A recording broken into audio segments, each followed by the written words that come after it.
is finally March, and it is finally time to start doing all the fun stuff in the garden that we've been waiting all winter for. I am so excited. If you can get these things done in March, you're going to be able to have a much more successful and easier garden this summer to manage and handle, and it'll be a lot more productive. So let's start talking about it. So there are 5 major things to be doing in the garden right now and on your homestead, and we're going to go over all of them. The last one is definitely the best, and I've got a few bonus ones in here too for you. First, the thing I've been looking forward to since last fall, finally it is time to prune. You can see already I've got a huge pile of branches that I have been pruning off of the fruit trees of my food forest. This is definitely the time to start pruning. So if you see, I've pruned my mulberry bush way down. We're also pruning things like fruit trees. If you see, I've got a beautiful apple tree right here that has been pruned, and then I've got a pear tree that's kind of in the middle of being pruned. I gotta get some of these taller branches down, and then some elderberry as well. We got a whole bunch of tall trees in here that I'm really looking forward to cutting down. And when I say cutting down, I don't mean actually like cutting down. I mean bringing the height of them down, because I would love to be able to reach up and grab the fruit from these trees and not need a tool in order to do so. Also, if they're too tall, they're going to shade out the rest of my garden. And so having a lower spreading out base and branch system is more desirable for me than having a tall kind of canicular, a tall kind of Christmas tree shape instead. So I don't want that. I want the goblet shape. If you see behind me, there's a whole bunch of debris and plants left standing that have gone into hibernation or died back since last fall, and I'm not cutting those back yet. I'm not cleaning them out. I'm not going to do that until I start seeing bugs flying around and it's consistently in the 50s at night. So that's like when I'm willing to put out tomatoes, that's when I'm going to start cleaning out my gardens, because I'm still waiting for all these bugs, beneficial insects, parasitical wasps, all of them, to get done hibernating, hatch, and start living again and doing their thing in my garden before I get rid of all the debris. Since everything is still dormant, this is a great time to do your sprays too. So before the buds pop open, if you're going to be spraying your trees with your dormant oil or your copper fungicidal sprays, this is the time to do it. I am not a huge fan of doing that often, but I haven't done it in a few years. And I think if I get it in here early enough where I am sure that nothing is really growing, no bees, no bugs, or anything are doing their thing yet, I might do some organic sprays, which I know are still not ideal, but it really does help boost production of your fruits later on. And I would rather spray a little bit of some stuff in my garden, I know what it is, and then be able to have my kids eat fruit that have no spray on them once they're forming, then go to the grocery store and get fruit from the grocery store where I know they have sprayed after the fruit has already set. So it is very important to me that my kids have fresh food that is clean and healthy. If you're going to prune, make sure that the days are dry, a couple days in a row at least. 48 hours, I would say, would be the minimum of when you start pruning. So 48 hours from then, no rain. And make sure that the temperatures are above the 40s and definitely not below freezing, because you're going to damage your trees if you do it that way. We want warmer, mild weather and no rain. Here's the big one. Mulch and start laying down compost. This is the real time to start doing that. These are things that are going to start waking up real soon, and they're going to start needing to eat good things from the soil. Those roots are going to want that. So this is the time that we're going to want to really feed the soil well. And so lay down that compost, get the mulch down, make sure that everything in your garden beds is set soil-wise, because things are going to wake up soon. And if you're doing this around fruit trees, again, make sure around the base of them that you are not putting the mulch or the compost right up against the base. You want around 2 inches free space around the base of your big shrubs and your trees. But again, that soil, when you get warmth and you get rain, which you're going to get a lot of rain in the spring, right? Now this is the time when the microbial explosion happens in the soil. This is when we're going to get some really beautiful life growth in the soil that's going to feed the rest of your garden. You want that microbiome blooming and blossoming and live and thriving. And if you can feed it with some good compost and wood chips, this is the time to get that done. So this is a great time to check for vole damage around the base of your trees and kind of fix that if you need to. There's some really great organic, holistic methods that you can do that you can fix any damage, cuts or breaks in your trees. If there's a wound, basically mud and manure and enough water to wet it all down so that it's kind of a paste. And you're going to want to have equal amounts of the mud and the manure, and that paste will be really good for the tree and will act as a band-aid and help if there is vole damage or rabbit damage or deer damage.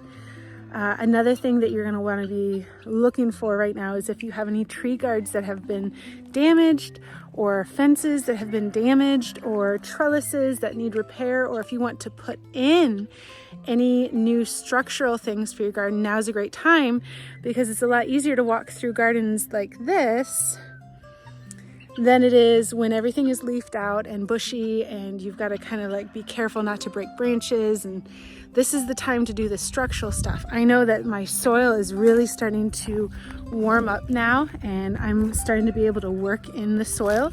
So right here, I'm going to start digging, getting ready to put my pond in. It's that time of year where I can finally really start getting that done and not have to worry about hitting the frost line. If you didn't get to it in the fall, now is the time to dig and divide a lot of your overcrowded perennials. So if you have things like daylilies or hostas or comfrey, now would be the time to dig and divide and then plant them in new places. A lot of people, this is the time where our ground is thawing, and so this is a good time to dig those, divide them and plant them, and then we'll be able to reap the benefits of those this year, hopefully. The rule of thumb is if it blooms in the spring, don't divide it in the spring. So if it blooms in the spring, divide those in the fall. If it blooms in the late summer or fall, spring is a good time to dig and divide those. Now we finally get to start talking about what to plant, guys. These are seeds. We're doing seeds now. So yes, maybe you did some winter sowing, and fantastic if you did. I did almost all of my seeds winter sown, but there are some things that we're going to want to start doing now.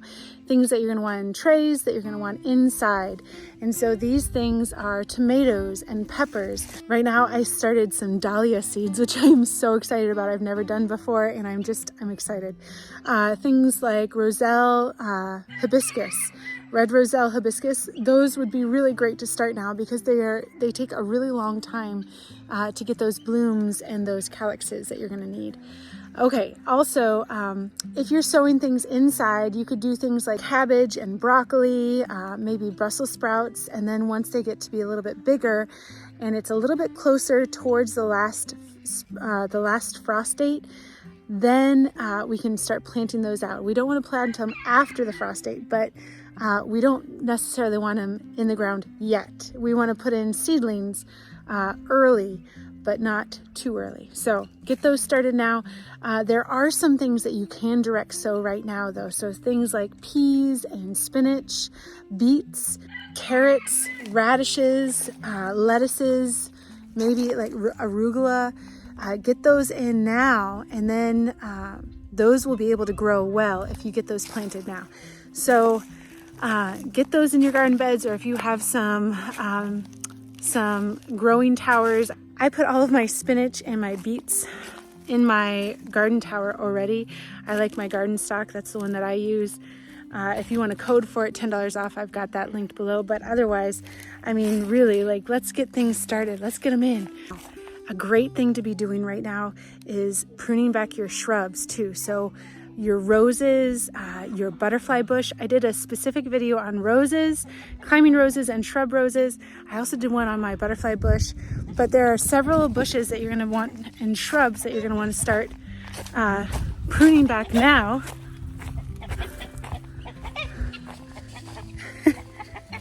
Sorry, there's a chicken trying to get into my garden, and that is not okay. That's Don, short for Don Juan. I'll let you figure out why. Anyway, pruning back those shrubs right now would be great. Pruning your blueberries and your currants, anything shrubby, hardwood shrubs, this is the time you want to do it, except for your hydrangeas. Don't do those. And don't do your lilacs, because lilacs usually are going to be blooming on what grew last year. So, okay, so we are homestead here too. So we've got some homestead tasks that we need to start getting ready. And a deep clean of the chicken coop is absolutely due. That would be so beneficial right now. And definitely de-winterizing it. So we've got a lot of insulation up right now in our chicken coop, and they're gonna start needing a lot of fresh air in there. So we're gonna get rid of all that insulation, open up the windows, and start letting them get some good airflow in there. And predators are coming. Predator season is almost here, so make sure you guys get those fences taken care of, get your pruners all ready to go. Hopefully you guys did all of that last fall, but if you didn't, get your pruners and your shears all sharpened, get all your seedling stuff all put together and organized.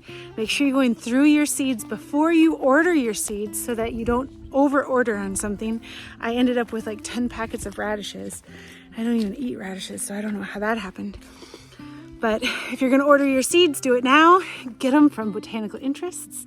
I'm affiliated with them, and they are fantastic for so many reasons. I've talked about them ad nauseum for many videos, but they are my absolute favorite, just for even the fact of how much information and knowledge they have printed on their packets. It's above and beyond any other company for sure, and their germination rates are stellar. So if you want the link for that, get it below. Also, now is the time to order your fruit trees and your other fruit-bearing shrubs, or your spring bulbs. Get those now. I ordered a ground cover blueberry. Who even knew that that's a thing? I'm so excited. I just found out about that recently, and I ordered a couple of those. I ordered some thornless blackberries, some thornless raspberries. I ordered 3 really hard-hitting apple trees, one of which is Enterprise, which I'm really excited about. I think I also got a Wolf River, which I didn't have before, which is crazy. I also got a tart cherry because I realized I don't have any tart cherries. In 100 fruit trees, I don't have a tart cherry. I have several sweet cherries. 2 of them died in the last couple of years, unfortunately. So I needed to replace them. So I'm replacing one with a tart, and I'm pretty excited about that. But get those ordered now. They will only ship them to you once it starts warming up, so you don't have to worry about ordering it now, getting them too early. They usually wait and ship them off till later in the spring for you, whenever is appropriate for your zone. They'll know, they'll ask you, and then you'll get it when it's time to plant. Okay, and I like to order my mulch now. I like to order mulch, and I like to order compost. I'm not going to lay down mulch in my pathways until I clean out all of my garden beds the way that I want to, because I'm just gonna end up getting litter all over the new fresh mulch, and then it doesn't look as pretty. So I will lay mulch down in my garden beds, but I won't do it on the pathways. So I would like to order a whole bunch of bags and have them ready to go, so that when it is time to be able to lay that down, I already have them there. Everything I feel like when we're doing in the spring is about preparing and getting things ready so that it's easy. We're ready to hit the ground running when it's time, instead of getting delayed and delayed and delayed, which could ultimately end up in you not being able to have the type of produce or growth or harvest that you'd like. Now in all of these garden beds here, I am going to be laying down black plastic and composting pretty much everything in here, even though I've got some really great perennial herbs going on and flowers in here. I just need to start over, and it's okay to start over. As a gardener, I think that we need to give ourselves a little bit more grace, and just because something was great for a little while doesn't mean we have to keep it that way, and we are allowed to change. So these beds are going to get covered up, and I'm going to compost everything in them for the whole season. I might poke a couple of holes in them. I might plant a couple of things in the holes, but other than that, I am not putting bare soil down. I am not going to be making rows of stuff in these garden beds. I'm basically going to use this season as like a start over, redo. I'm going to focus all my attention on the food forest mainly because I am shifting my main focus of my garden from annual vegetables on this side to more herbs. So I gotta restart. I gotta change things up a little bit, and that's okay. My life is different now than it was when I started this, and I still have plenty of room near the house and in a couple other areas here for vegetables, but my main focus is going to be herbs. Okay, this is my favorite one, and this is one of the most important ones. And that's why I saved it for last. If you have anything that needs to be transplanted, this is a great time to do it as well. So I have this rose bush right here. I don't want that there anymore. And I've been saying this for a year or two, but for goodness sakes, I'm going to do it this year for sure, because this is near where my toddlers are going to be playing. And it's a priority now. It has to get done. So I'm going to dig that up and I'm going to transplant it. I'm going to cut it back way down to the base before I do it, because it is a rugosa and I can do that with this. But if you have things that need to be transplanted, now is a great time to do it because they're still dormant and it's not like a high growth time for them, and it's not going to stunt their growth because of that. So if you need to transplant, do it now. And then don't forget, if you are going to be setting up any bee traps, if you want to get a swarm for your beehive, March is the time to do that. I'm getting this hive set up right now. I'm going to get a level base with these cinder blocks. Then I'm going to stick a bee lure in there and hope for the best. Got that all level. So excited. If it doesn't work, that's okay. I'm not putting a lot of effort into it. If it works, awesome. So I made 2 bases there, actually. This one is for a beehive that I need to get from the shed real quick. But I lowered that one down so it's just one high because they're not ready for a double yet. But if it works, then they will be, so that's exciting. The other one that I'm going to do is a wooden one, just kind of a more traditional one, and we'll see which one they prefer. So if you do this stuff in March, April is going to be all about abundance and growth and not scurrying around and struggling to get things done in time. So I love getting things done early and then just sitting back and relaxing and seeing all the beauty that happens because you were so prepared, and March is the perfect time to do that. Okay, hopefully this helps, so summer is not overwhelming for you guys. Check out those links below. Don't forget to like and subscribe and share and comment and do all those wonderful things. Is there something I missed? Are you doing something in March that's super important that you never miss? Or did you learn something new? Let me know. Have a wonderful day and stay blessed.